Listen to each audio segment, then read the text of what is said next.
تعالوا النهاردة نتكلم عن سبب نزول سورة التكاثر. يقال ان سورة التكاثر نزلت في قبيلتين، القبيلتين دول يا اما من الانصار يا اما من قريش.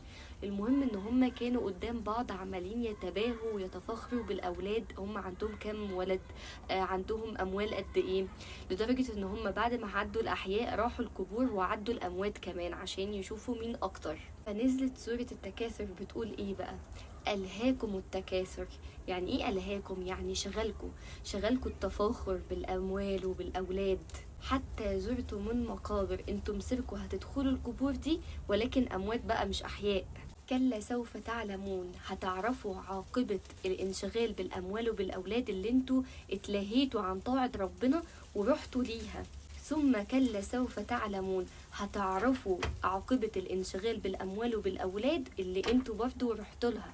بس كلا سوف تعلمون الأولى غير ثم كلا سوف تعلمون الثانية. كلا سوف تعلمون الأولى بتتكلم عن الميت في سكرات الموت. في سكرات الموت الميت بيشوف حاجات احنا ما نعرفهاش، بيتفتح له زي حاجة بقى أو بتتشال من عليه غمامة، احنا ما نعرفش ايه اللي هو بيشوفه في سكرات الموت.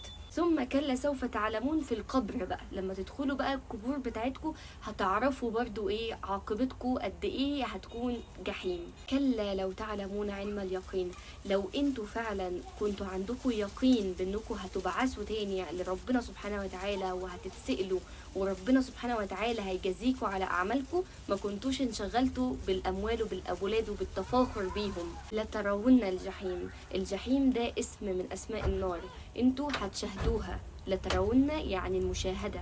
ثم لترونها عين اليقين. احنا عندنا مراتب لليقين: علم اليقين، عين اليقين، حق اليقين. هنا ربنا سبحانه وتعالى بيقول لهم عين اليقين، يعني هيشوفوها مشاهدة ما ينفعش ينكروها، مشاهدة لا شك فيها. ثم لتسألن يومئذ عن النعيم. ساعتها ربنا سبحانه وتعالى هيسألكوا على الغنى وعلى الأموال وعلى الأولاد. انتوا عملتوا ايه لآخرتكم؟ عملتوا ايه لطاعة ربنا سبحانه وتعالى؟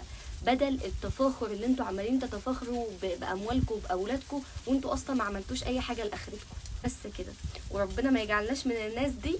وصلوا على النبي. سبحانك اللهم وبحمدك، أستغفرك وأتوب إليك. السلام عليكم.